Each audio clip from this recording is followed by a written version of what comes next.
مسیح میں آپ سبوں کو سلام۔ پچھلی بار ہم نے دیکھا خدا کے کلام کی عظمت کے تعلق سے، جب ہم خدا کی ذات کے بارے میں غور کر رہے ہیں تو ہم نے خدا کے کلام کے حوالے سے دیکھا۔ آج اسی کا دوسرا حصہ آپ کے درمیان بیان کروں گا۔ زبوروں کی کتاب میں زبور 138 138 اس کی پہلی دوسری آیت کلام میں لکھا ہے، میں پورے دل سے تیرا شکر کروں گا، معبودوں کے سامنے تیری مدح سرائی کروں گا، میں تیری مقدس ہیکل کی طرف رخ کر کے سجدہ کروں گا اور تیری شفقت اور سچائی کی خاطر تیرے نام کا شکر کروں گا، کیونکہ تو نے اپنے کلام کو اپنے ہر نام سے زیادہ عظمت دی ہے۔ آمین۔ اسی کے ساتھ دیکھیے عبرانیوں کے نام کا خط، اس کا پہلا باب، اس کی پہلی آیت سے کلام میں لکھا ہے، اگلے زمانے میں خدا نے باپ دادا سے حصہ بحصہ اور طرح بطرح نبیوں کی معرفت کلام کر کے اس زمانے کے آخر میں ہم سے بیٹے کی معرفت کلام کیا، جسے اس نے سب چیزوں کا وارث ٹھہرایا اور جس کے وسیلہ سے اس نے عالم بھی پیدا کیے۔ آمین۔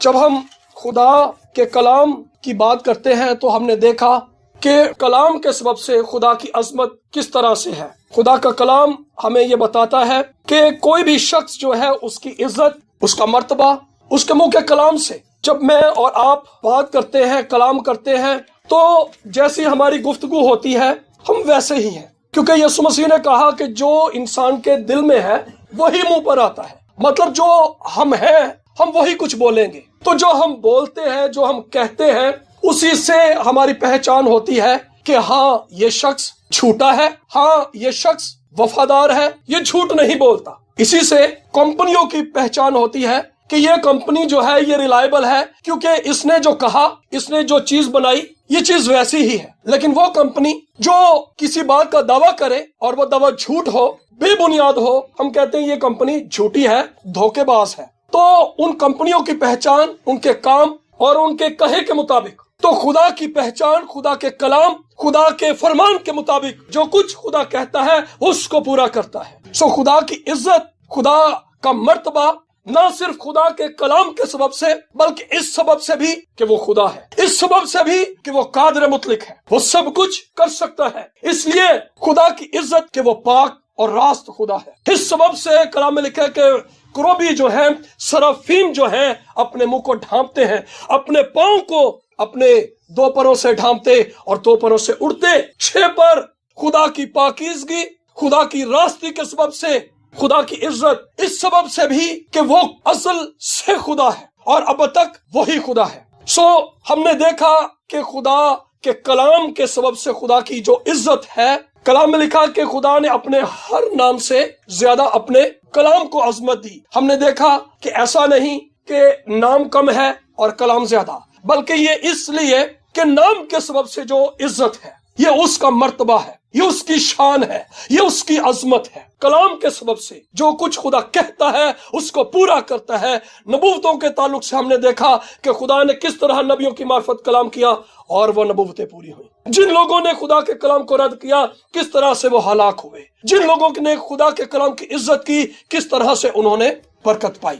سو خدا کے کلام کی عزت کرنے والے برکت پاتے ہیں۔ داؤد خدا کے کلام کی عزت کرتا ہے، کیونکہ داؤد جانتا ہے کہ خدا کا کلام یہ بیش قیمت موتیوں سے، مال و دولت سے زیادہ بیش قیمت ہے۔ وہ کہتا ہے کہ میں جو لوٹ کا مال پانے والے ہیں ان کی مانند خوش ہوں تیرے کلام کے سبب سے۔ اگر کسی کو لوٹ کا مال مل جائے مفت کا، بڑے خوش ہونے ہیں۔ سڑک سے گرے ہوئے پیسے مل جائے نا، پاویں کر رویہ لبے، چہرے پر مسکراہٹ لازمی آتی ہے، ہنسی ضرور آتی ہے۔ تو یہ فانی دولت ہمارے چہروں کے اوپر مسکراہٹ لے آتی ہے، تو خدا کا کلام کس قدر شادمانی سے بھر سکتا ہے۔ ہر طرح کے دکھوں میں، مصیبتوں میں، مایوسی میں وہ خوشی سے بھر دیتا ہے۔ داؤد کلام کی دولت سے مالا مال ہے۔ وہ کنگالوں کو کلام میں لکھا ہے کہ دولت سے مالا مال کر دیتا ہے، اپنے کلام کی دولت سے۔ خدا کا کلام ایک ایسا نقشہ ہے جو آسمانوں کو جاتا ہے۔ اس نقشے کو فالو کرتے ہوئے میں اور آپ آسمانی مسکنوں میں داخل ہو سکتے ہیں، خدا کی بارگاہوں میں پہنچ سکتے ہیں، کیونکہ یسوع نے کہا کوئی میرے وسیلہ کے بغیر باپ کے پاس نہیں آتا۔ راہ، حق، زندگی میں ہوں،